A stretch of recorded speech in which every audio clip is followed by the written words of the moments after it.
welcome back to the Hawks Hangout. I am a new face for today. My name is Grace Hamilton. I am actually from Queensland. I moved to Wollongong 2 weeks ago, so very exciting. I've come at a fantastic time.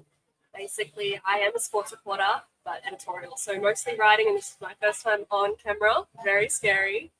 I have written for News Corp for the last 2 years, so I was up at Gold Coast Bulletin, and now you will see my name in the Illawarra Mercury.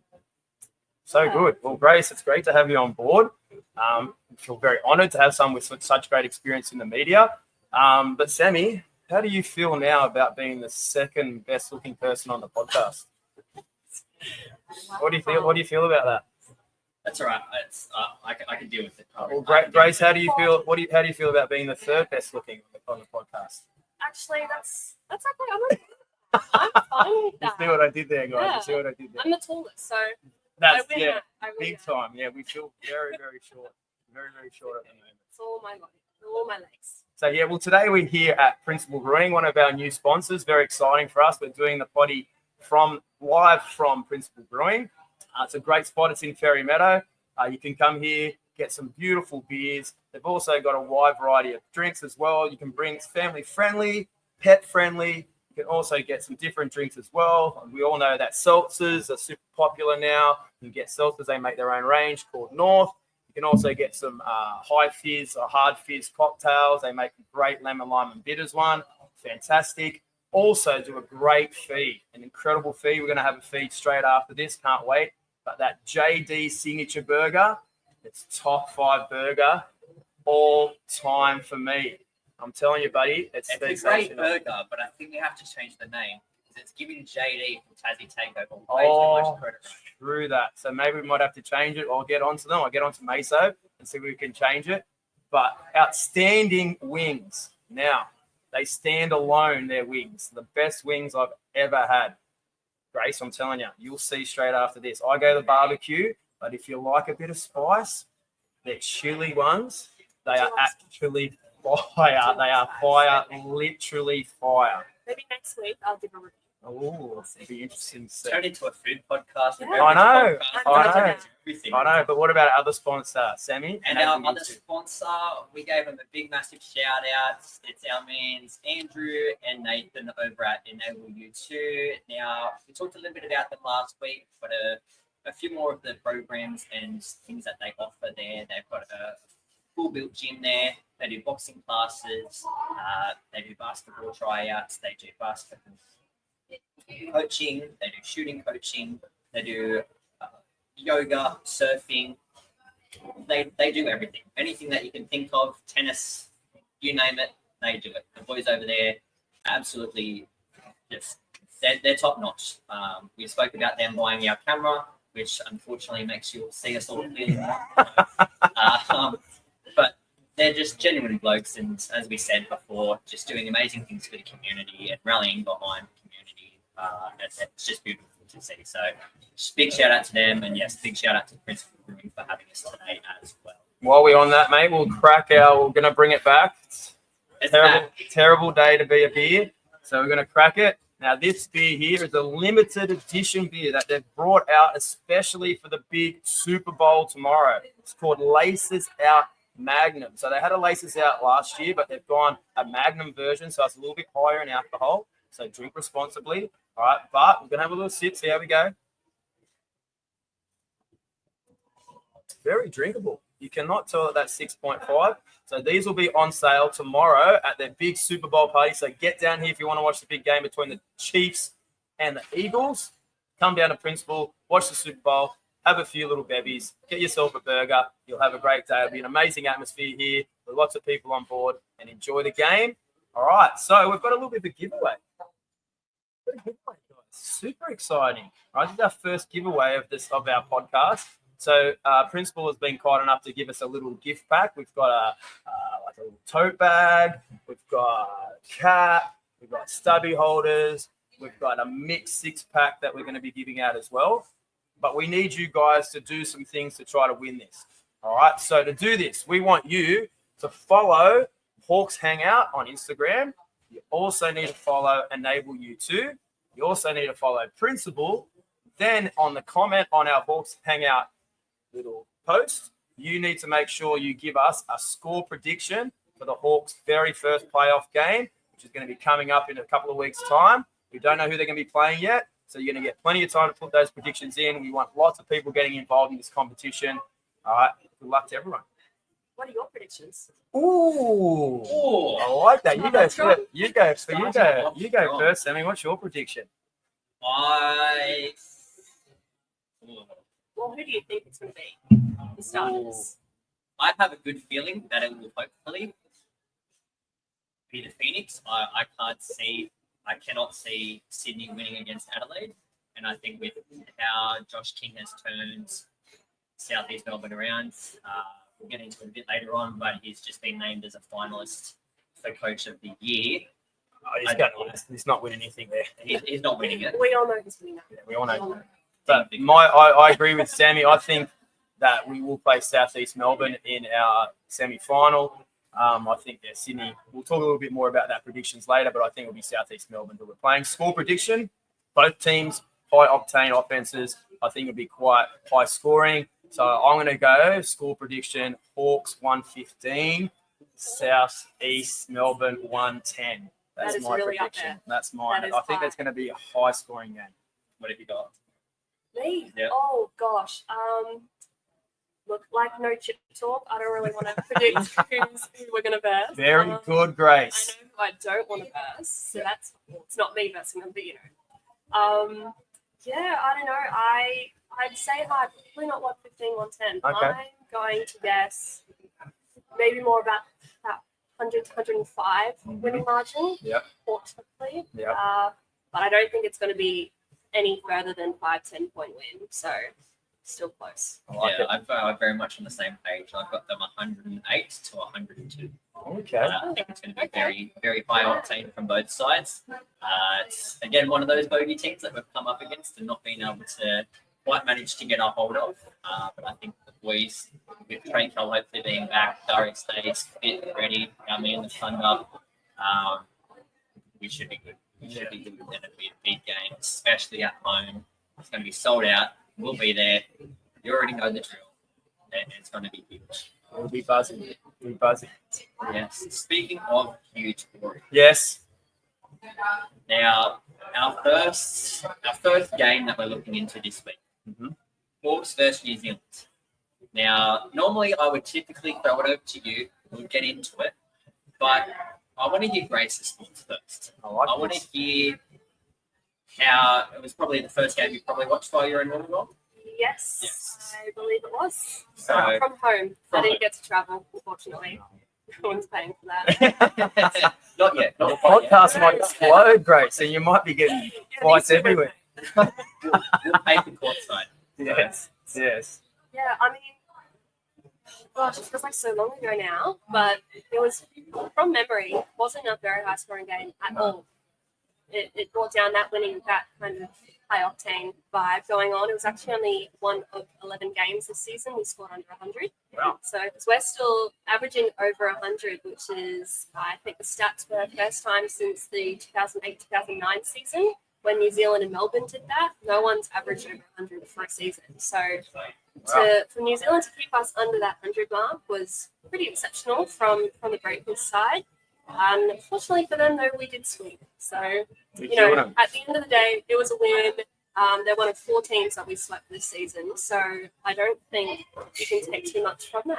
But, I agree. 96-82, strong performance. I always worry, we've talked about this on this podcast before, the Hawks, when they play the lower-ranked teams, often can be a little bit complacent.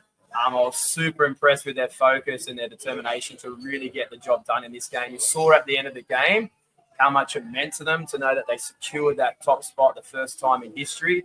You could see they really, really wanted it. And you could see at the end of the game there was hugs of everyone. They were super happy. At the end of the game, they got in the huddle and they all put the one finger together up. I hope other teams don't take that as being like a bit like cocky and thinking, because most teams wouldn't necessarily do that until you win a championship. And I understand that, but I think it's a little bit different for the Hawks. We've been a very struggling franchise for many years, and for being a foundation club and never ever finishing on top of the ladder in our history, I think they deserve to be proud of that performance and what they've done over the season. There's many leagues across sport across the world where if you finish on top of the league at the end of the season, you are the champion. So it should be something that you're very, very proud of. But what did you think about some of the stats, Sammy? 11 threes. Now, we've spoken a lot about it. Anytime the Hawks score over 10 threes in a game, it's going to be super, super hard to stop. One thing I was very disappointed in, though, What? My boys on the bench. Oh, Outscored for the first that's your time in favorite weeks. stat. He loves the bench stat, Grace. He loves it. Loves it. But 39-36. So very, very close. oh no, but can I say something One there? three-pointer. One 3-pointer off. But one thing I'll say about that, because I thought about this, at the end of that game, the game was over. So he put on our guys, like, who we don't normally see much court time, and their guys like Max Darling racked up like quick 8-10 points at the end there. So that sort of probably pushed it out. We're probably ahead in the bench points until that last probably 3 or 4 minutes.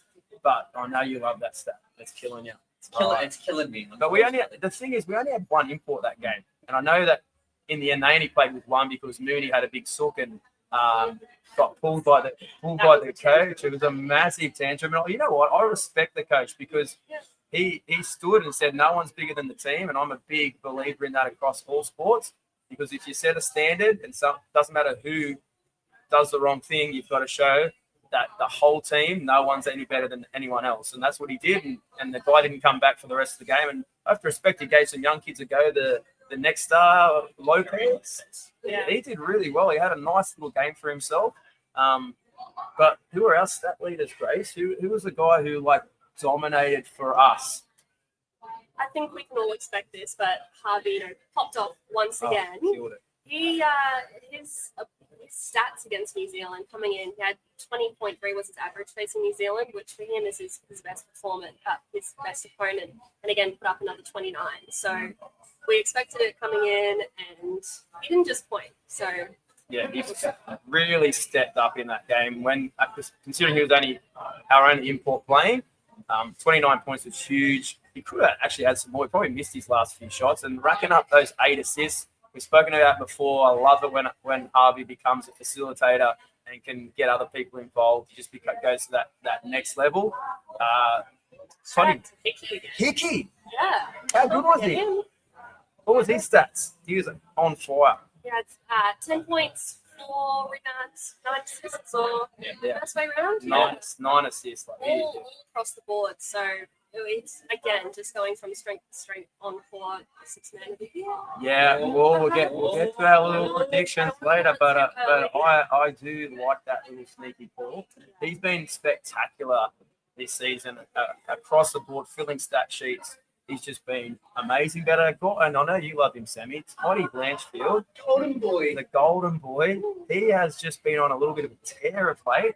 He went for 17 points and 4 rebounds in this game. And again, a really good spark for us.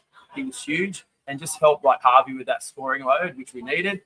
We only need to get to 96 points to win this game. And I think we could have hit that 100 mark if we really pushed it and played our main guy till the end. But Tatum knows what he's doing. He's going to get those kids out there and give them a little bit of a run. I think it's a smart decision.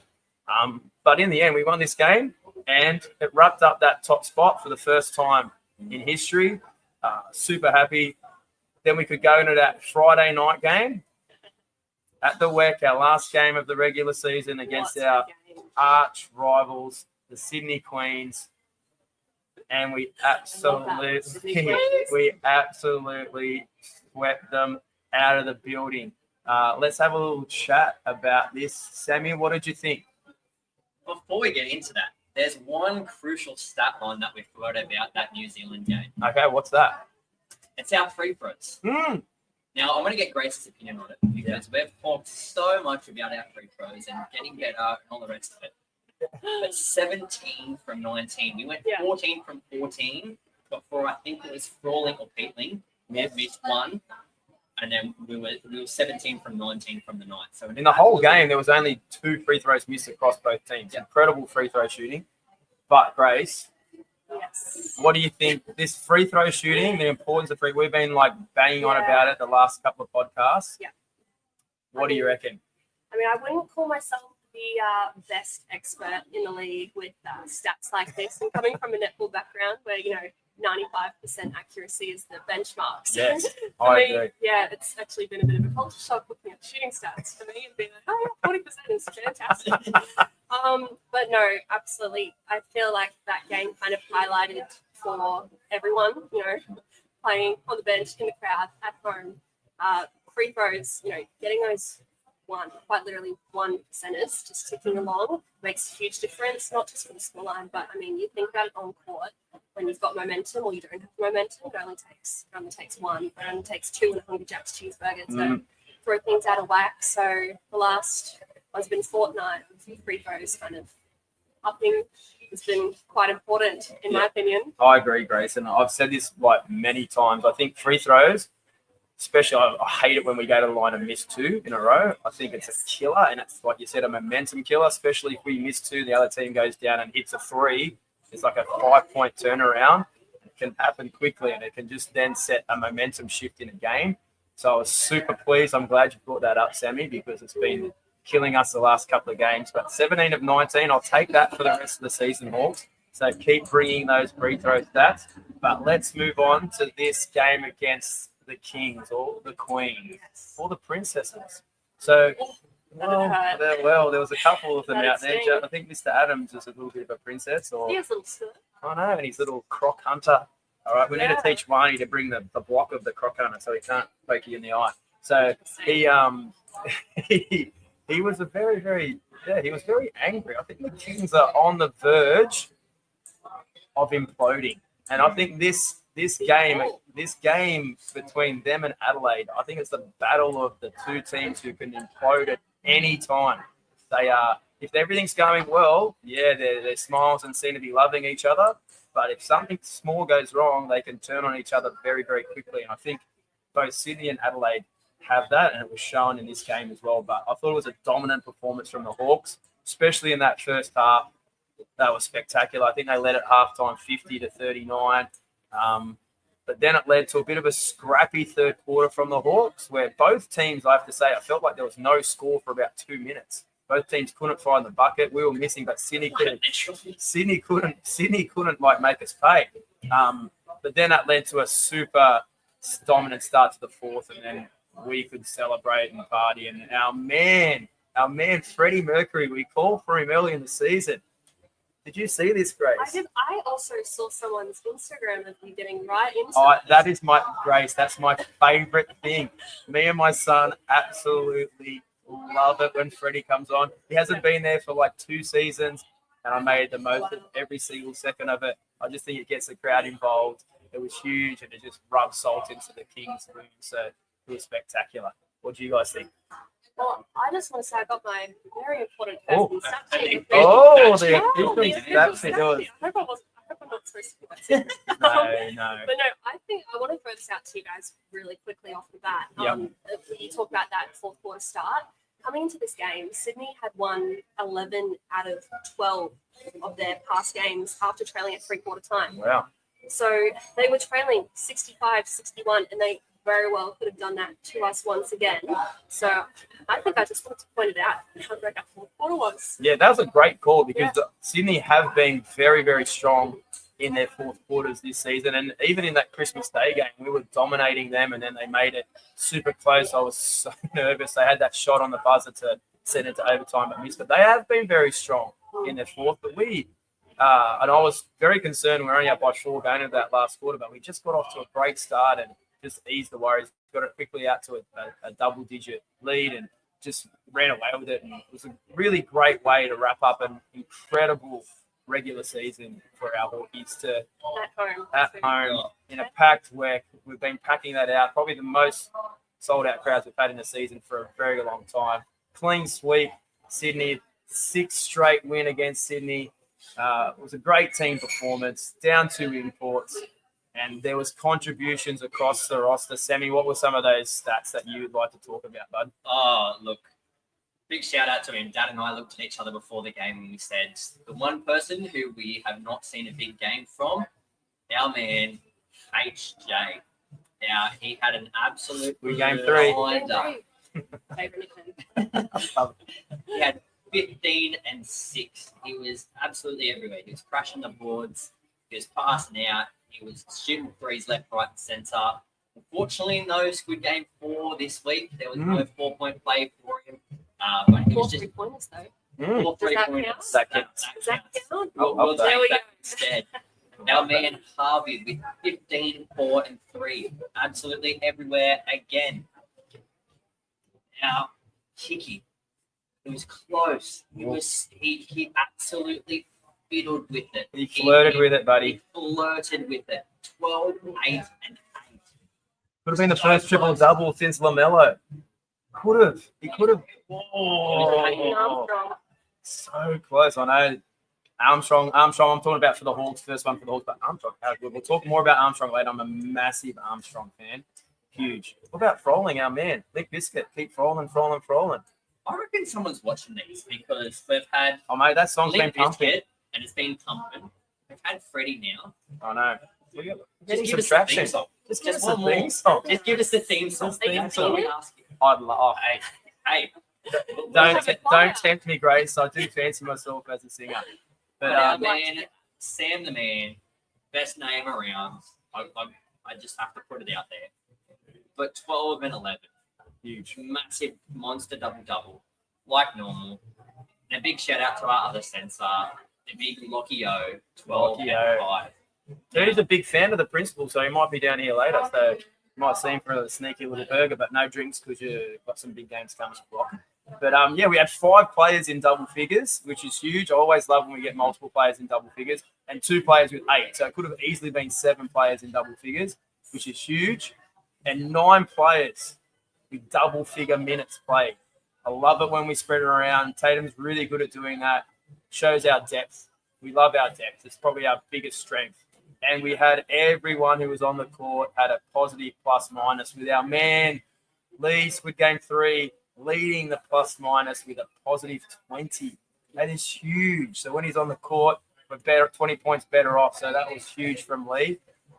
What do you think, Grace? Can I go stat at you guys again?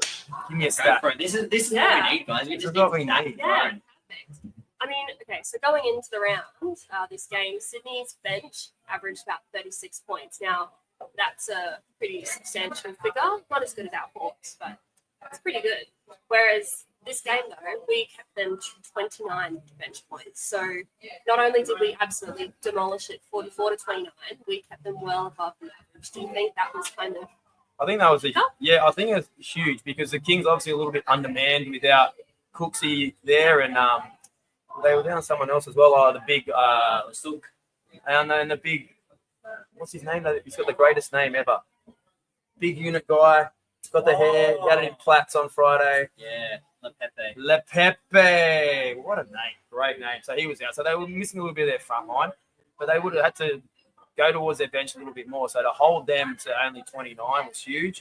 For our bench, when we were a couple of players down as well, to step up. And it was good to see Britta getting some extended minutes, I have to say. Big Britta fan.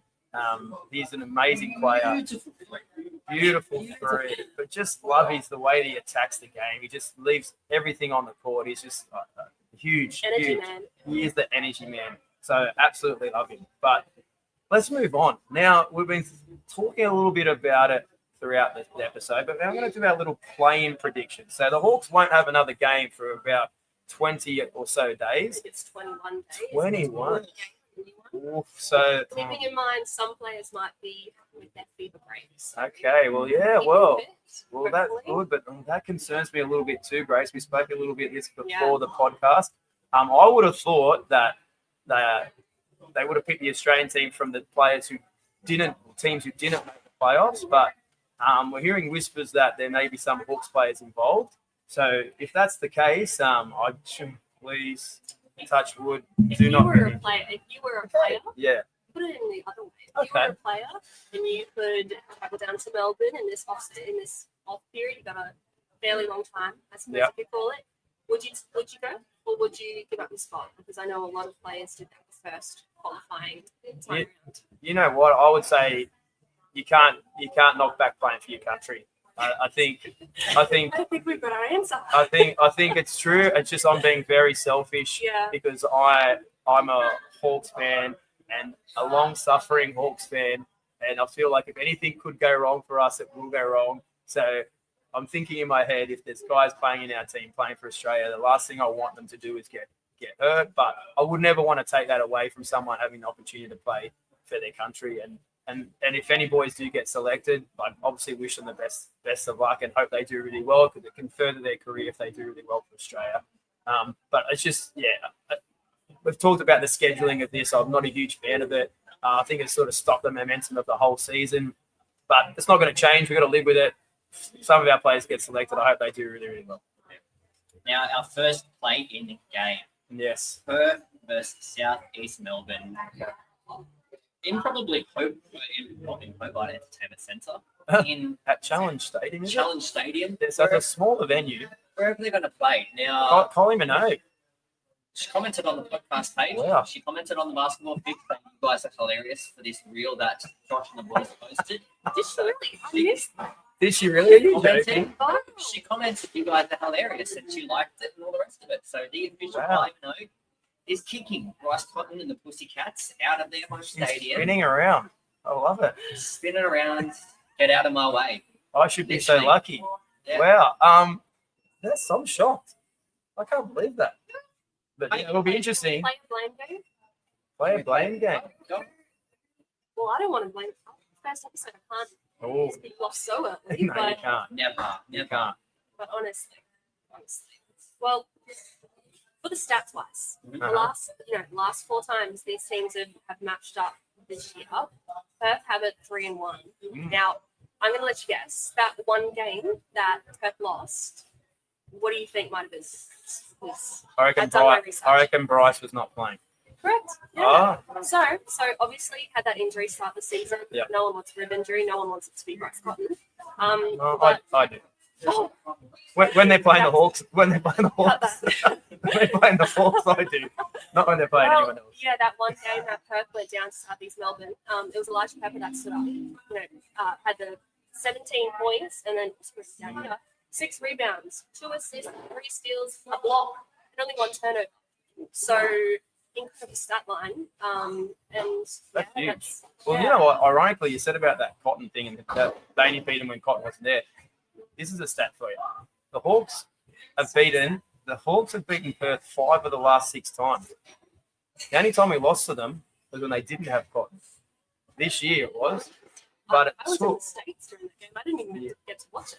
crazy. They hit 17 threes that game, Perth. So it took a huge stat at 55% for them to beat us, but that's the only time Perth has beaten us in the last 2 seasons. That it was without Cotton. Ben Henschel had a game for himself, but interesting stat. But so, what do you think of this game, Perth v Southeast? I'm going to say, I think Perth win this. They played each other recently, and Southeast Melbourne absolutely blew it. They should have beaten Perth in Perth. I think they missed their chance. I think Perth are going to come here. I think they could win this game quite comfortably. I think they're going to win by 10 plus. What do you guys think? Do I go first? I've got it going into overtime, guys. Wow. Oh, I've got like our a Perth and first. Cairns overtime. Wow. That close. Yeah. That was yeah. an epic game. I've got That was it. an I've got epic a Perth Cairns overtime. Wow. I'm even going to throw it out to you guys. I reckon it's going to go into double OT. Jesus, you were making some bold predictions here. Hey. Yeah. We're on episode 9. Is this on the It's multi? Not this, yeah, could be. Well, Hey, major. could That will be. play huge. Yeah. That will play huge. That could play for your flight for the next away game if he gets that one. True. So, True. so you might want him to get that in. All right, what's your prediction, Grace, for this game? To be honest, I can't go past Perth winning this one. What am I saying? I'm a lot, guys. Sorry. We're on unwatch. But obviously, Cotton's on a heater. He's finished the season on another, 49 point games. Absolutely ridiculous. 40 minutes he played. This guy in the NBA. I know. So yeah, with Cotton the pot, with him fit, ready to go, I sort of see Southeast Melbourne being able to tip them over. I think the only way that Southeast Melbourne are going to be able to get this one is if Cotton is shut down, and combine that with Pinder having a shocker.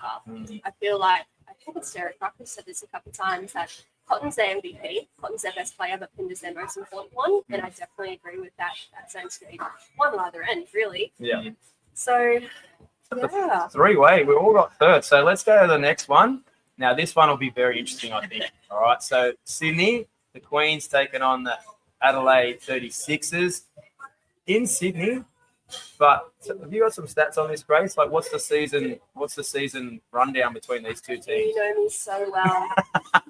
Already one day I we know each other. I know. I just know. You're the stat girl. So they've also had 4 head-to-heads this year, and the only one Sydney came away with a win was the first game. I'm pretty sure it was round 1. I think it was that in the Hoops Fest at Perth. Yeah, so it wasn't even a home game necessarily, but they had 3 players score 15 or more points in that game. So if you look at it spread across the court, and that sharing the ball and also bench points, I think that was what got them over the win line. But 3 out of 4 wins in favour of Adelaide. And I think, again, with KD on a absolute heating streak there, I've got Adelaide. You got Adelaide? Honestly. Yeah, right, I do. You know what? Even though it's in Sydney. Yeah, it's going to be interesting. I know I do respect Gorge. I know there's been a lot of people who've been bagging Gorge out. I do think you're one of them, Sammy. I do think you'll have him up for this game, and I think you'll have a plan put in place.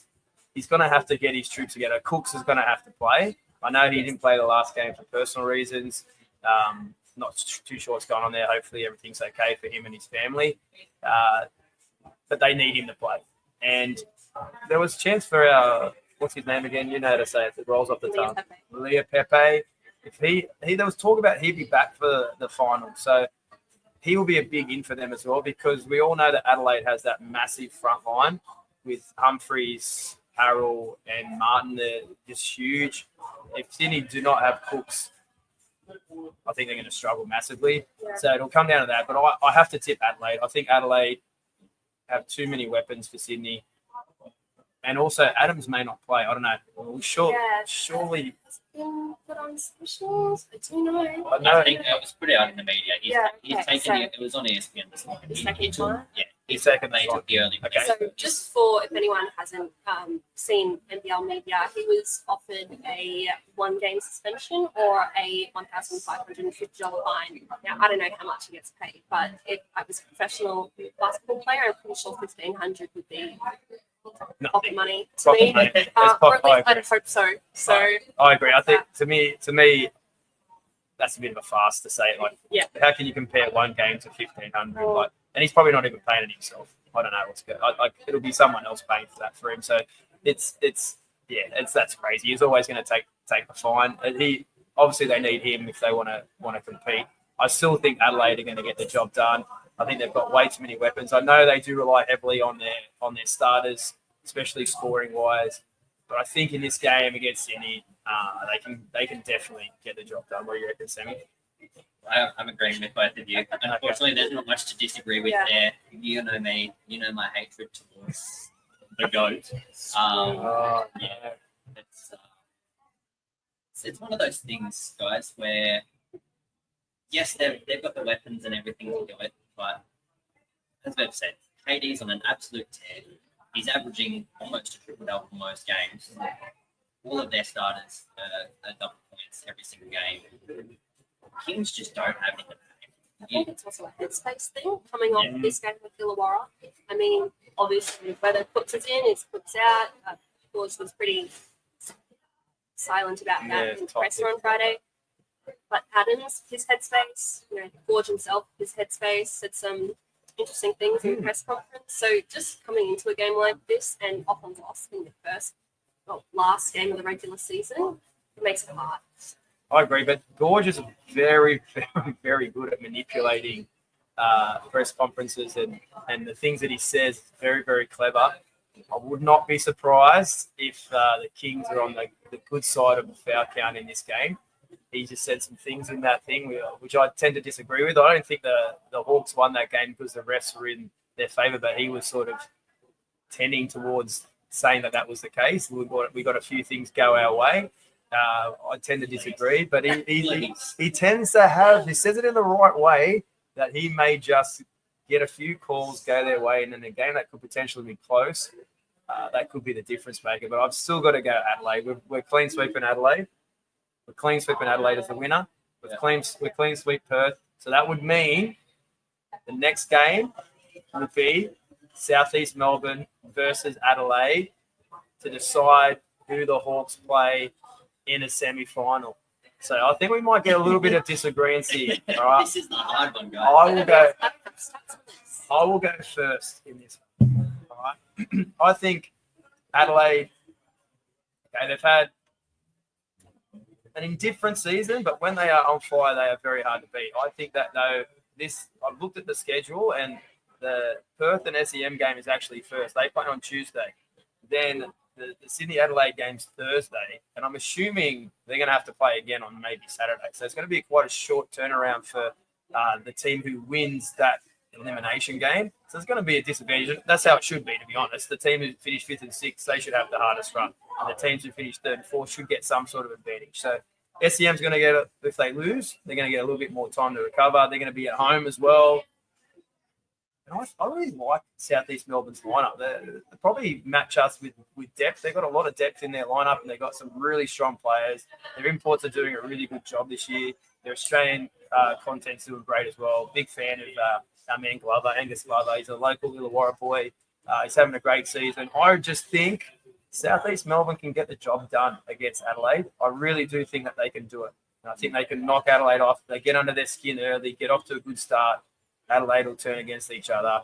They won't have the ability to make a comeback. And I think SEM will be the team who finishes in that 4th ranking position, and they'll be playing the Hawks. What do you guys think? What do you think, Grace?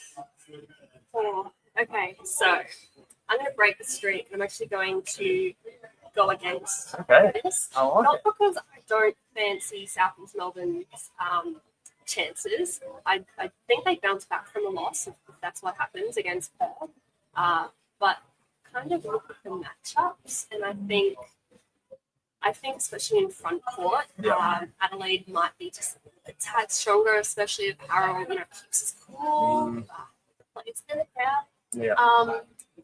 Yeah. I think Adelaide are really good at picking the right time to do well, if you know what I mean. Yeah. So, especially if on the Southeast Melbourne side, I'll be honest, I'm not a Nathan Soper fan. I know he played in Queensland last year, but I've never been a Bullets fan either, so that goes with me. But I think if he has a bit of a shocker or it's just not on his game, and I think it's his game, if he doesn't step up as well and you're relying on Kurt and maybe Jordan Hunter. Jordan.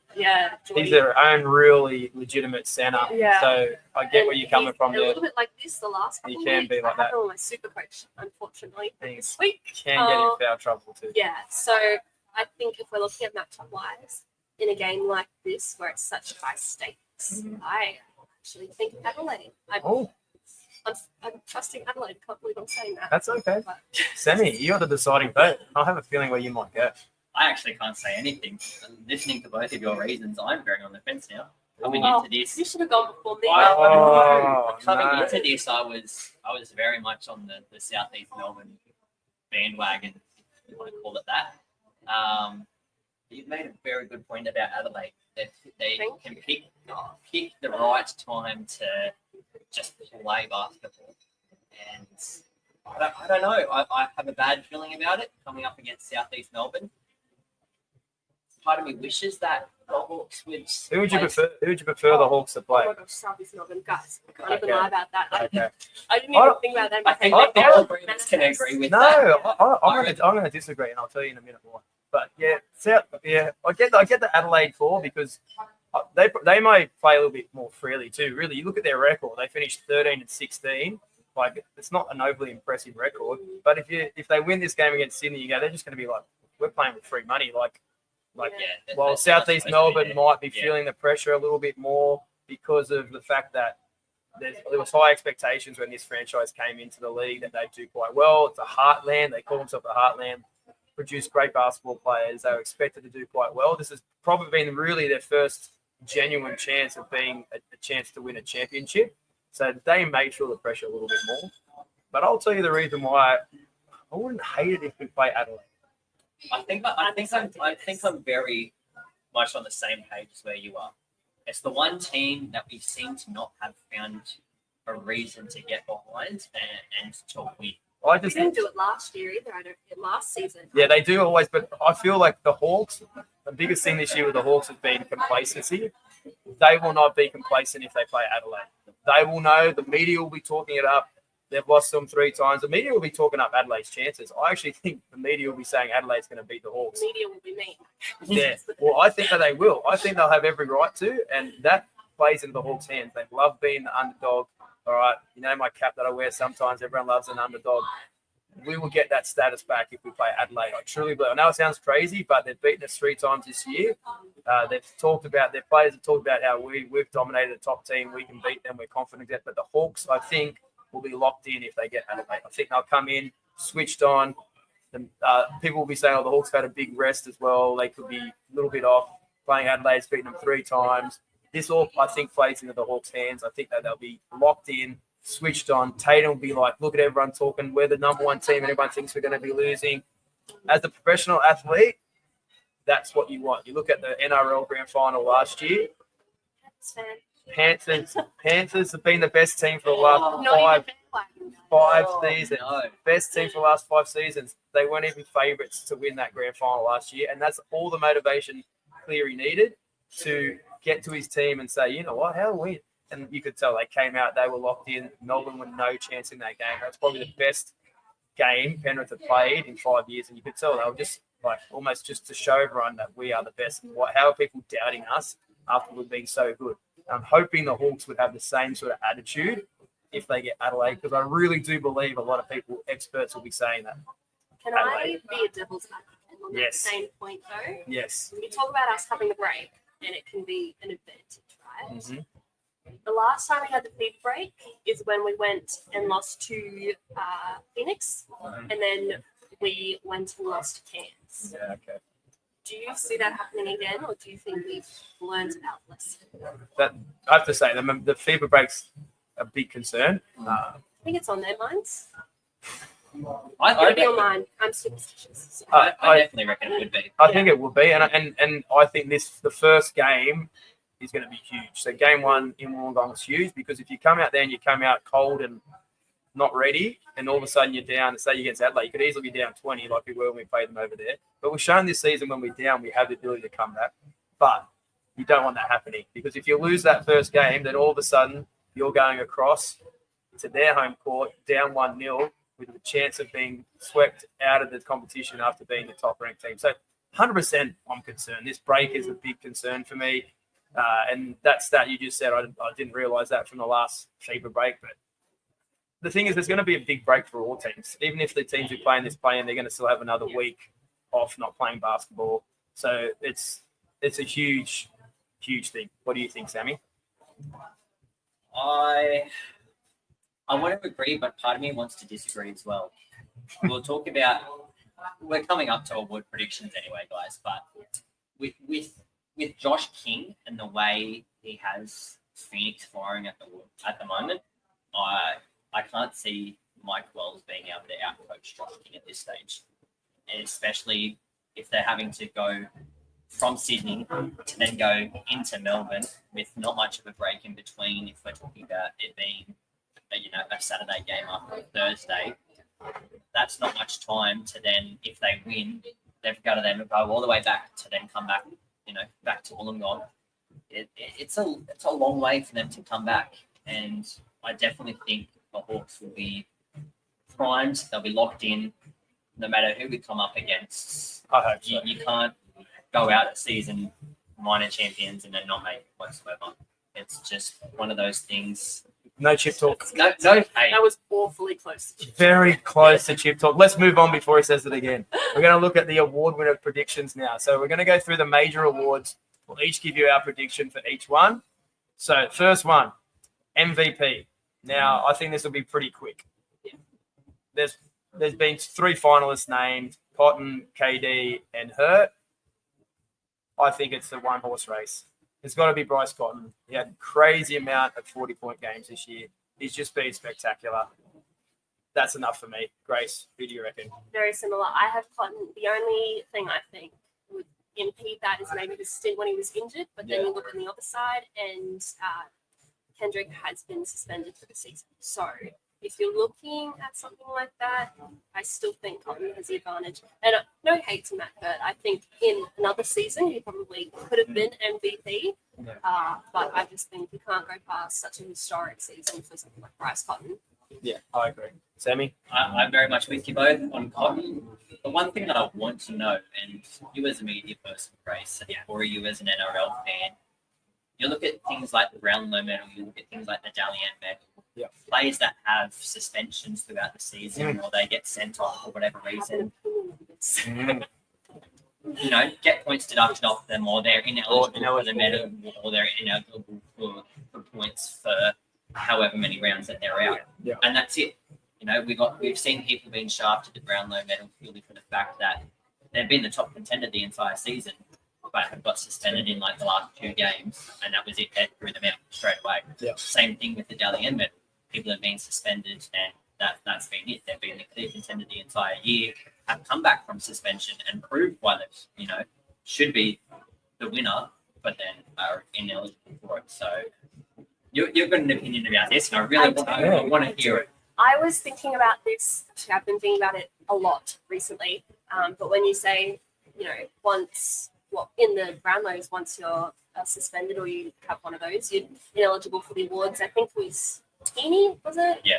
Isaac. Teeny? He was pretty up there with the votes, and obviously, he's sitting there in 5th, and there's 2 more rounds to count, but he can't do anything. He's not eligible. And then the same with the West Coast draftee, Rising Star Award. He would have absolutely been given Rising Star Award if he hadn't had that. Is Harley Reid? Yes. Is that it? Yeah. British on 90th. Huge, man. Do not quote me. But yeah, look, I definitely think there's something to say about maybe NBL introducing something like that. But I also fear that I might have some backlash from saying that. So I don't know. Do you guys? I'm with you on it. Yeah. Okay. I like the way that the Dally M do it. I think they're maybe the only ones who do it, and they didn't always do it. But rather than someone being ineligible now, rather than being eligible, you lose points. So deducted points. I think you shouldn't be out of the race for like something you've done, but you should lose points. Like you don't want to be able to say that someone who's done something wrong can potentially win it. But if they're good enough to win it because they got that many points, they shouldn't be out of the race. But they should have some sort of point deduction. I think that's the best way to handle it. So the same thing I think would happen with Kendrick Davis. But I think we all agree Bryce Cotton's the MVP. Write his name on the trophy. This next one though, I think it's there already. 6th man of the year. Now we do have someone who I think is a big chance to get this, and I personally think it's down to 2 players. It's our man quite annoying Noi. Annoying, and our man Davo Deadly Love Bright Hickey. Unfortunately, I feel Noi's self-promotion of the award, every interview he's done in the last 10 weeks has been talking about how he's going to be 6th man of the year. I'm not a big fan of that, but I do think that he will get it. I think he has had a great season. I actually think he's been Sydney's best player. He's increased his average by about 4.5 points. I think it was about 10 points last year. He's up to 14.6. I think he'll get 6th man of the year. It kills me to say it. I'd love Hickey to get it. What do you guys think? I'm not first, but unfortunately, I think I might have to agree with you. I don't want to be biased and just come out and say Hickey, but look, I think he deserves it all the same. I just have the same feeling in my stomach as you do, Corey. But I also think that Hickey would hate to lose to a Sydney Kings player in this award specifically. So I don't know, for his well-being, I'm really hoping it's either him or I think he will get an award, but there's so many players who are up for like multiple awards. It'll be interesting to see what the league does, whether they are happy to give the same award, like someone that multiple awards, or whether they look to share it around. I'll be interested to see what happens. But what do you think for 6 men, Sam? We've got it on our run sheet here, Corey, and I don't know if you've seen the message that I've sent you. And he's actually not one of the finalists for most improved. Yeah. So he's out of the race for most improved. He's not. He's not in it. So he was named as a nominee and goes, yep, he's been great all season. Let's put him in the nomination pool, but he has not been nominated. He's not won the finals. So with all those finals for most improved, it's Henschel, Tyrell, and is it what's the other one? I've written it down and now I can't remember Harrison. spelling. Tyrell, that's right. Tyrell Harrison. Yeah. And I believe, is it Armstrong still? I'm not too I think sure. Armstrong. I had Armstrong down there, but it's Henschel, Foxwell, and Tyrell Harrison. There you go. Oh, Foxwell. they were the top three. It's just Yep. got to my head. So Armstrong's not a finalist for most improved. He's for next gen. Okay. Him two in, I think Henschel's the one that's got two Okay, well nominations. well I hope Hickey gets 6-man. So is Noy the only thing Noy's nominated for is 6-man as well? Yeah. Um, So my prediction in this case, Corey, okay. because first off, we don't like them. Shout out to Davo. Quote of the absolute year right there.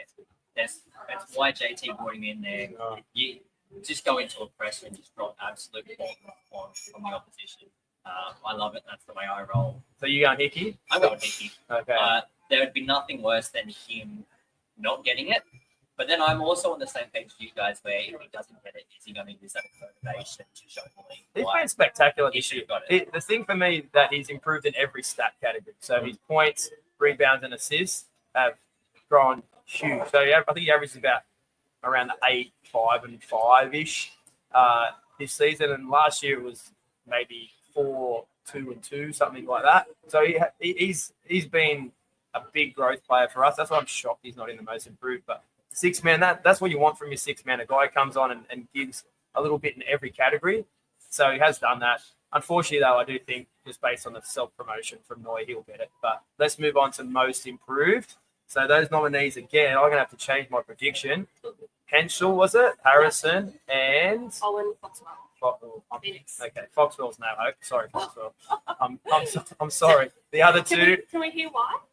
He's just not in the category of those other two for this season. I'm sorry. He has improved this season, don't get me wrong. However, not to the extent that Ben Henschel has. I had big hopes for Ben Henschel when he first came to the league. I saw him play in NBL 1 for the Centre of Excellence. He was spectacular when he came down and played us at the Snake Pit. And I thought he'd come in and have big minutes for Perth, but really didn't have that in his mind. But this year, he's been huge. Yeah. So for me, I've got to go Henschel. Even though Harrison, I was never a big Harrison fan, and I have to say he's turned me around. I thought he was a bit of a hopeless big man, but he's turned into one of the better big men in the league. So I'll give him credit there. But for me, Ben Henschel has to be most improved. Has to be. Yeah. I agree on that front. Very much the same. With your Harrison comment, agree. I think as a class, we might end up like that as well. I don't think Big Paul, I don't see him being first round, maybe he'll end up in G-League, but I think more years here and more minutes and better management might do better. But yeah, Harrison, he did win the stats with improved rebounds from the most recent season. We went from 6.2 to 9.7. Wow. And just to cross, he does have the most points, 14.3 a game against the other two opponents in this award. But Henschel wins points and assists. He went from 3.1 to 9.8, and then he went from 0.8 assists to 2.6 a game. And most of that is also because, Really's given him a better chance. He's gone from playing 6 minutes to nearly 20 a game, and that's obviously made a big difference. But a lot of people get that chance and they blow it. So it's one thing to get more minutes and it's another to do well with them. I don't think we can go past Ben Henschel, Ben 10 for most improved. I agree. You agree, Tammy? Win. I reckon we skip next gen, guys, because none of our boys are in it. Not going to skip next gen. No. Because it's my main man. We're not skipping next gen. We're not skipping next gen because this kid has to win something. I think he's the best chance to make the NBA out of any young Australian in the NBL at the moment. Taron Armstrong, he's averaged 17, 5, and 5 this season. He could have won most improved next gen. Easily could have won both of those. But he has to take next gen. If they give it to Alex Tui, because he's a Sydney King, there's got to be an investigation. Honestly, there has to be. This award has to go to Taron Armstrong. He is spectacular. That kid can do anything I'm hoping he gets selected into this Boomers team for the next set of qualifiers because he is a special talent and he could run the Boomers in the future. I have no shadow of a doubt.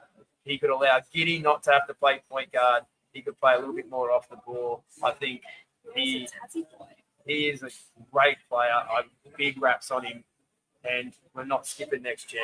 We're giving it to him. Is everyone agreeing? I do too. I mean, Yeah. look at his stats. It's gone from 7.7 points to 17.1.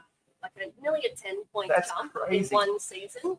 2.7 assists to 4.7, and rebounds. He's gone from 4 to 4.6. Like not a big jump, but he was injured at the start of the season. He's played less games this season. I think it's 19 he played this year, and he played 23 last year.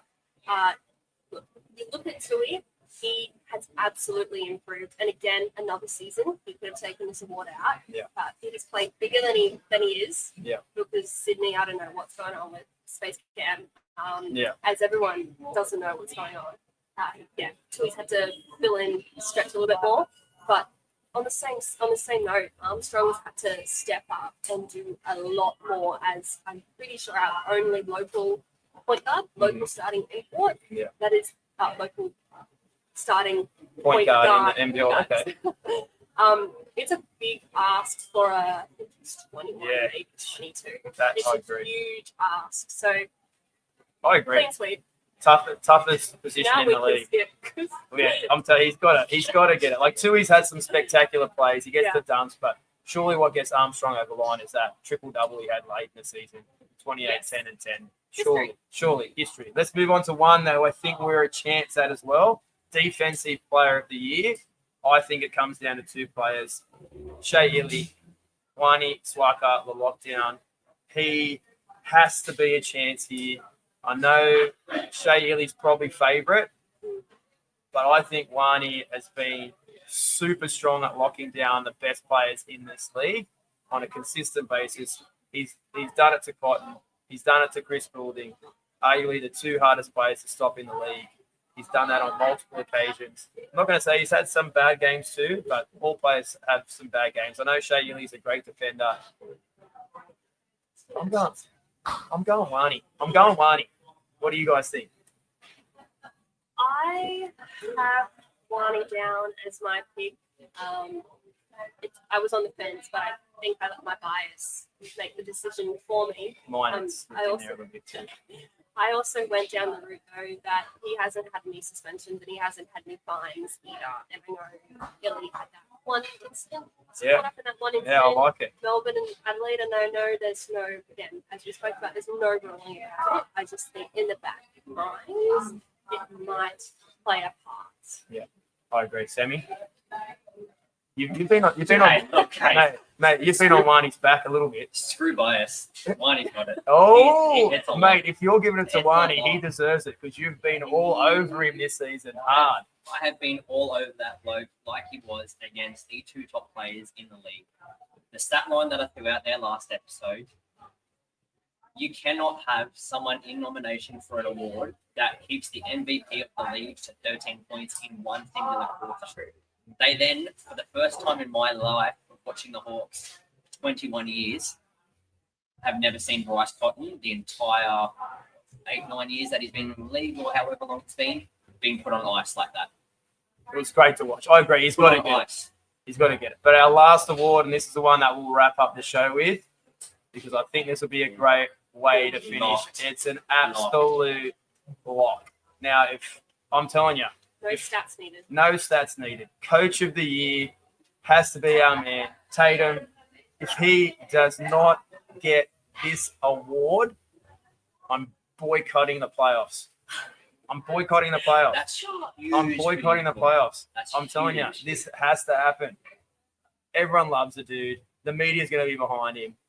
Like, everyone loves talking to him. He's so charismatic. He has just done an incredible job with this team. For someone who came to the team with basically his coaching history was pretty much high school level. I know when we signed him, I was a little bit worried about that. But one thing I cannot doubt is his ability to get the best out of every single player he coaches. He is a great man manager. He knows how to deal with men. All right, some people are really good at coaching kids, but this guy can coach men. He also just filters down also to his assistant coaches. You saw that great interview recently where he brought in Flinny, all right, and basically let him be the one who was in the presser and just showed the respect for his assistant coaches, showing that how much he respects his people who work for him. And then what happens when you do that? Then they respect you and they want to do well for you. He just has that ability. This award has his name written all over it. Give it to him now. What do you reckon? Now. What do you reckon? I'll do it, Damon Lowry. And I said it, but I'll go the extra step further. I've said I will shave my head and I will walk from We've got an to end. Perth. If he doesn't get it. Wollongong to Perth. I'll do it. I'll walk. If he does not get it, Wow. Man. I will I think the city of Wollongong and quite possibly the league will riot if he does not get this. What happens if we have you doing that and Larry going the opposite direction at the same time? Oh. We'll meet halfway and do a podcast. Let's just put it. I don't think it was Larry though. I think it was Derek Rucker. I think it was Derek Rucker. Whichever So- one. Larry could actually do it. That dude runs like marathons every day or something. That guy, so he's a bit of a fitness freak. But so that's us done for episode 9, guys. So Grace, you killed it. No, Amazing. Really? Bloody loved it. Absolutely. no one disagrees. And it was a little bit longer episode because obviously the Hawks have a little bit of an extended break here. But obviously we'll be back once we know who the Hawks are going to be playing in that semi-final matchup. Looking forward to it. Enjoy the playing games, and we look forward to seeing you guys soon. Absolutely. Now, just remember, like always, we say it every episode, but like, follow, share, subscribe. You know the drill. Enter the giveaway. Absolutely. giveaway. Enter the giveaway. They're up there on either sides. Enable you to Principal Brewing. Appreciate you guys having us here today. Keep an eye on our socials. We've also got another little competition coming up as well, which we're not going to give too much away. But enter the giveaway first. I don't even know. It's not Keeping secrets. Keeping secrets from us, Grace. This is not good. Keeping secrets from you. Now, again, that's all we have time for. We appreciate you guys watching. Go the Hawks. Fly you Hawks. Fly high.